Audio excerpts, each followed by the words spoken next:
penalista, experto en seguridad. Muy buenos días. Un gusto Buen día, saludarles. abogado. ¿Cómo Ustedes y a está? los oyentes. Sí, para poder empezar la entrevista y que salga limpia, podría alejar un poquito su cámara porque obviamente pues para poder cuidar el esquema y un poquito hacia el otro lado. Exacto. Para que centre, ¿no? Hacia el otro lado. No. Tiene que ser de forma horizontal, ahí. Y un poquito Estamos. alejado, nada más es para que no le corte la cabeza. Ahí estamos. Ok, estamos bien. Estamos bien, sí, hay que corregir ciertas cosas. Ya no solamente somos radio, pues estamos en YouTube y somos retransmitidos. Abogado, ¿cómo está? Un buen día, un gusto. Se ha enviado, y ya el CAL lo ha recibido, esta ley económica urgente que obviamente intenta afectar las economías del crimen organizado. Así se lo ha planteado y eso es lo que en resumidas cuentas tiene todo este proyecto. Ayer escuchaba un reportaje y algunos penalistas dicen, y algunos constitucionalistas particularmente, dicen que esto está plagado de inconstitucionalidades. ¿Es cierto esto? ¿Sí o no? ¿Y en qué partes medulares? Yo no creo que está plagado de inconstitucionalidades. Yo creo que es una ley que responde a la situación de seguridad y sobre todo del cuidado de la soberanía en la que estamos inmersos, en un grado de violencia donde tenemos un conflicto interno sostenido ya en el tiempo, en donde la evidencia de que no estamos tratando con criminales comunes, sino con combatientes de diferentes ramas, de diferentes facciones, es diaria, clara, constante y sostenida en el tiempo. Quizás lo que ocurre es que nuestra preparación jurídica, nuestra preparación como abogados, no nos ha puesto nunca en una situación similar a la que estamos viviendo ahora. Pero es evidente que no podemos tratar al criminal común, que es un civil, como al combatiente interno que no actúa como civil. Y esta ley, digamos, tiene ciertos aspectos que nos pueden ayudar a controlar el problema de la guerra interna. Entonces, no hay ningún tema constitucional que preocuparse en este proyecto de ley, según su criterio. Hay temas que preocuparse, o sea, preocuparse en el sentido de que pueda producir que la ley no se trate o que no se perfeccione, pues hay que hacer un poco más fino en la forma en que se ha estructurado esta ley. Sobre todo, por ejemplo, para determinar la forma del procedimiento express que se quiere hacer de los delincuentes, digamos, de los combatientes, del crimen organizado. Tiene que mejorar un poquito, creo que el plazo de 15 días es muy poco. Pero también me hubiera gustado que en esta ley económica urgente se hubiera hablado de salvar un poco, de poner, digamos, ciertos ingresos en la administración de justicia, porque usted puede tener la mejor ley del mundo, pero si no tiene una administración de justicia que pueda atender el tema, va a seguir teniendo problemas. De allí que la prisión preventiva es de último ratio, sí, pero que no estamos hablando de, insisto, de una criminalidad común, estamos hablando de una guerra interna. Entonces no estamos tratando con un individuo que se une en una delincuencia organizada o que se une para ser coautores en un delito. Estamos hablando de gente que hace muy poco masacró 11 militares en la selva y que no tiene ningún problema en poner bombas, como pasa en Samanes, en masacrar a personas, como pasa en las cárceles. Es decir, son ataques a nuestra soberanía y ustedes mismos reportan que hay zonas en la ciudad de Guayaquil, que hay zonas de Durán, en donde ni siquiera, en donde hay que pagar peaje de entrada y salida a estos grupos armados, organizados, que están operando en el país. Claro que sí, hay un último informe que se dio esta semana sobre de que estamos en una tercera etapa, que es obviamente la beligerancia que tienen estos grupos del crimen organizado en contra ya de las figuras y de los oficiales de la fuerza pública, y por eso pudimos ver lo del Alto Punino y hemos visto muchos otros más. Pero me voy a poner como abogada del diablo, porque de seguro eso es lo que definitivamente pues será parte del análisis y obviamente del ir y venir de los asambleístas para poder aprobar esto. ¿Cómo superamos estas situaciones para poder definitivamente darle esa respuesta y esa herramienta a la lucha contra el crimen organizado? ¿Cómo superamos esto? ¿Hay cómo? ¿No hay cómo? Porque esto será parte del análisis de los asambleístas y obviamente, vuelvo y repito, ese será el producto de lo que tengamos en respuesta. ¿A qué se refiere? Me refiero a todas las observaciones que se han hecho de este proyecto de ley, porque no las podemos saltar, van a ser parte de ese análisis. Pero por supuesto que tiene que haber un análisis. Ayer escuchaba a la asambleísta Valentina Centeno que van a abrir este análisis a la academia, que van a abrir este análisis a las personas que ejercemos el derecho penal, que van a abrir este análisis a la opinión pública. Hay que entrar en análisis porque es una ley bastante, digamos, que le da bastante poder al Estado, al presidente de la República, al bloque de seguridad. Pero lo que sí no podemos dejar de observar es que las leyes al final del día tienen que ajustarse a las realidades que viven los países. Es decir, no podemos querer tener, digamos, ciertas normas jurídicas que no pueden responder a las realidades que están viviendo el Ecuador en este momento. Es una realidad distinta a cuando se creó el COIP, es una realidad distinta incluso hasta cuando se creó la Constitución. Estamos viviendo ante una realidad distinta. Y yo aquí planteo una pregunta: ¿qué queremos los ecuatorianos? Los ecuatorianos queremos ser gobernados por un grupo de delincuentes, de grupos paramilitares, de grupos insurgentes, o queremos ser gobernados por el Estado. Esa es la realidad y esa es la pregunta que tienen que hacerse los asambleístas y todos aquellos que queremos aportar de una u otra forma a resolver esta situación. Esta es una tesis, la de los combatientes, que un grupo de personas y yo hemos venido estableciendo. No estamos tratando con delincuencia común, estamos tratando con gente que forman ejércitos, controlan nuestras ciudades, controlan nuestros puertos e incluso están extrayendo nuestras riquezas. Es decir, yo creo que el principio filosófico, por así decirlo, el principio idealista que debe tener un asambleísta al momento de que se tenga que analizar esta ley es: en los próximos años, ¿a quién queremos estar sometidos? ¿Al imperio de la ley o al imperio de la criminalidad?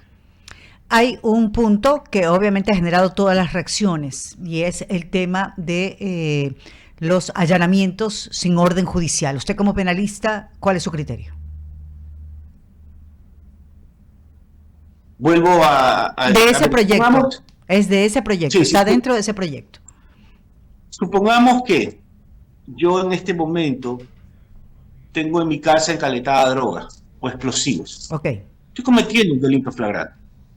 Si la policía tiene conocimiento que tengo explosivos, puede interceder o me ve metiendo explosivos en mi casa, puede interceder en ese momento, entrar a mi casa, solicitar la asistencia de un fiscal, meterme preso y llevarme ante la autoridad judicial. ¿Cuál es la diferencia con este proyecto de ley? Partamos de allí. Si el ejército ecuatoriano mañana tiene conocimiento que un grupo criminal o un grupo armado va a atacar, como ya ha ocurrido, un cuartel de policía, una unidad policial o una unidad judicial, ¿qué tiene que hacer? Tiene que actuar inmediatamente, allanar los lugares, apresar a las personas que están cometiendo esas infracciones o que están atentando contra la seguridad del Estado.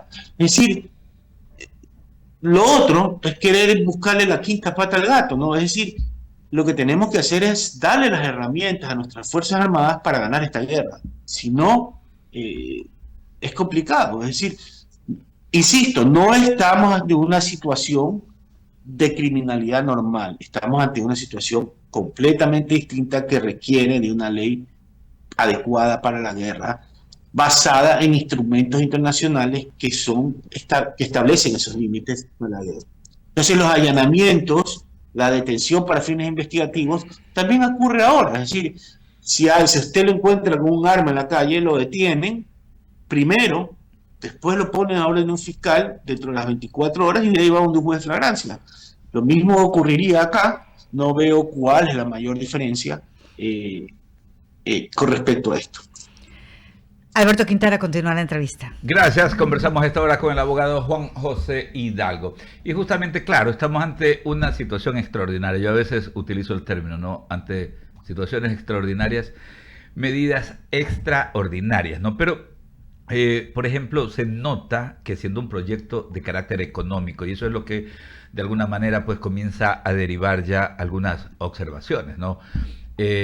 No se contempla otros aspectos que podrían que debieron haber sido incluidos en este tema de poder atacar directamente la economía criminal, porque es cierto, estas agrupaciones, que no son cualquier cosa, se nutren de tantos recursos que les permiten seres súper que poderosos contaminar, corromper a muchísima gente, lamentablemente, y eso va derivando en los problemas de desinstitucionalización. Pero no vemos una articulación del Estado como tal, ¿no? En la administración de justicia e incluso en la forma como se administran los gobiernos locales. Entonces, como que dejamos algunas aristas fuera de un mecanismo que debería de ser más potente, más robusto para poder atacar a estas organizaciones vinculadas al mundo criminal.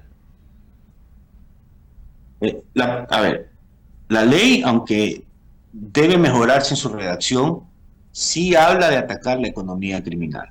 Habla de incautar bienes, habla de destruir bienes, habla de pasárselos a inmobiliar de manera inmediata, habla de las armas, que también son bienes de los grupos organizados armados, habla de incautación de fondos. Es decir, esa es la economía criminal.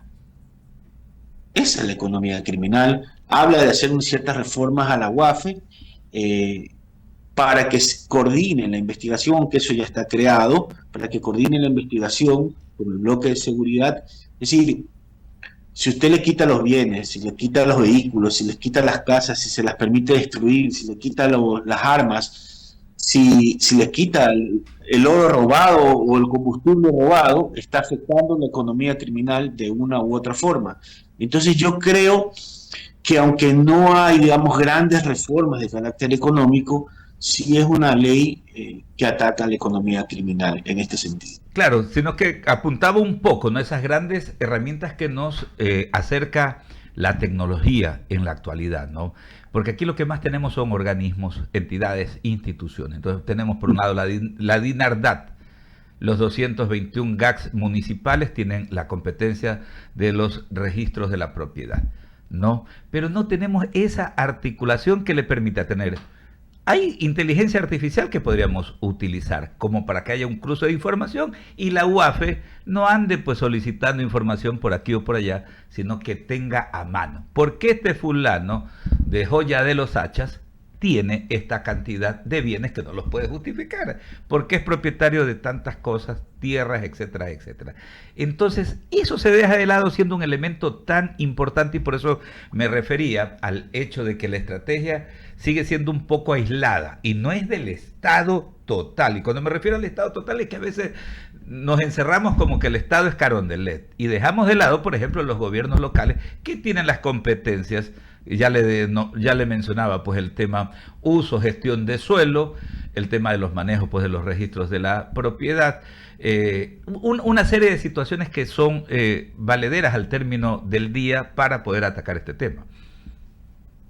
Sí, efectivamente, a la ley le faltan muchas cosas, muchas. Yo hubiera incluido dentro de los temas de seguridad la posibilidad a los seres humanos, a los ecuatorianos que vivimos en el país, de podernos defender. Aquí hay delincuentes que van a su negocio o este está durmiendo y vienen con un tumbapuertas, le rompen la puerta, se meten a su casa y lo lo extraen y lo secuestran. Es decir, a mí me parece que en ese sentido la ley puede ampliar un poquito, no solamente para focalizarse en las Fuerzas Armadas o focalizarse en la Policía Nacional, sino también en los ciudadanos que mañana estamos en nuestras casas y vienen 4 o 5 gallos a querernos secuestrar. Yo no sé si usted recuerda hace algunos años aquellos delincuentes que mataron por error a un paciente en la clínica Kennedy. Sí. O sea, digamos, ¿qué hubiera pasado con esos guardias de seguridad si se hubieran defendido como debían a esa paciente? No, entonces yo creo que la ley es perfectible en ese sentido. También tenemos que tener en cuenta que hay una ley de lavado de activos que entra ya en vigencia en julio de este año, en donde hay reformas y en donde ya hay un organismo complementario que establece coordinaciones entre el SRI, la UAFE, los registros de la propiedad, los municipios, etcétera. No hay que olvidarse también que las notarías también son sujetas obligadas al control de lavado de activos y que están obligadas a reportar, así como están obligadas los bancos, así como están obligadas las aseguradoras, como están obligadas las cooperativas. Es decir, también el ciudadano tiene que cumplir un rol y existen normas complementarias, ¿no?, como esta en relación al lavado de activos. Lo que sí podríamos agregar es que podría haber una labor complementaria con los municipios, efectivamente, ¿no? Pero los registradores de la propiedad también están obligados a reportar a la UAFE. A mí me parece que en este sentido la UAFE no está cumpliendo el rol que corresponde. Claro. Y me parece que hay que cursos económicos y sobre todo técnicos, porque a veces sus informes son muy ligeros y causan, digamos, serios problemas porque no hay que olvidar que la inusualidad, los sospechosos, lo injustificado, tiene que tener un origen ilícito. Un origen ilícito. Usted mañana podría ganarse la lotería, hace un depósito de $2 millones en su cuenta, pero eso podría estar, es inusual, pero no significa que tiene un origen ilícito. Entonces yo sí considero que esta es la oportunidad que se está presentando para poder entrar en el debate y presentar reformas a este proyecto que efectivamente hay que realizar. Me parece, insisto, que la pertenencia al grupo armado es un tipo penal que debe de discutirse un poco más, y también las reformas al procedimiento para este tipo penal específico.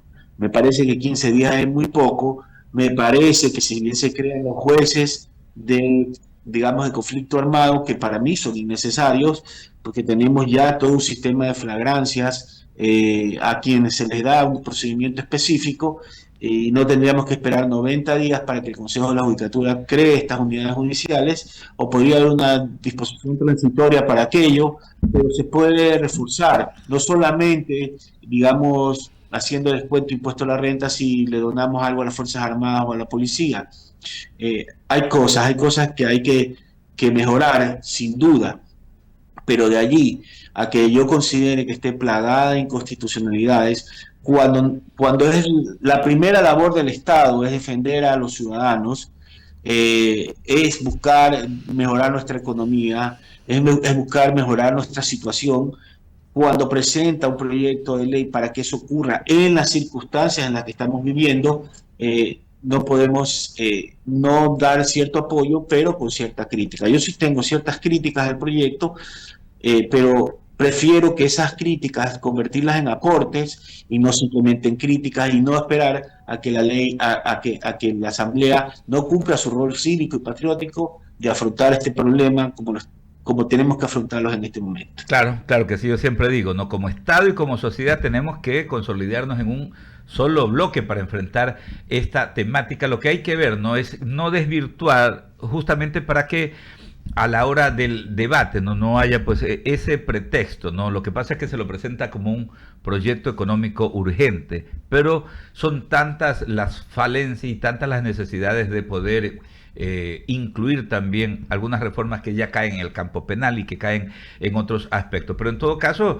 hay que debatirla. Lo importante es esto, digo yo, desde el sábado que el señor presidente de la República enviaba al legislativo, decía que es importante que esté en la mesa del análisis y del debate, ¿no? Para que todos los ecuatorianos, desde la academia, desde los gremios, desde las distintas entidades, haya los aportes y obviamente desde las distintas bancadas legislativas, porque esto no debe ser pues asumido como que es el proyecto del presidente de la República y del bloque de ADN, sino que debe de ser pues enriquecido pues en base a propuestas y visiones de todos nuestros congresistas. ¿Ah? Yo incluiría en este debate, yo incluiría en este debate, perdónenme que me interrumpa, ¿no?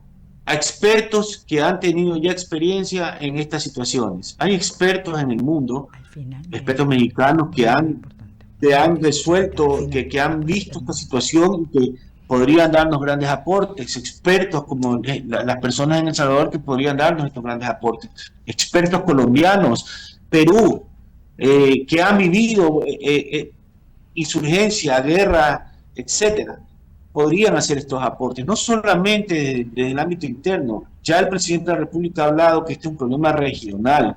Entonces, en el Ecuador no tenemos la experiencia en legislar sobre la guerra, ¿no? Eso es importante también. Correcto. Entonces, si yo no tengo el conocimiento pleno sobre algo, no puedo salir a hacer la crítica completa.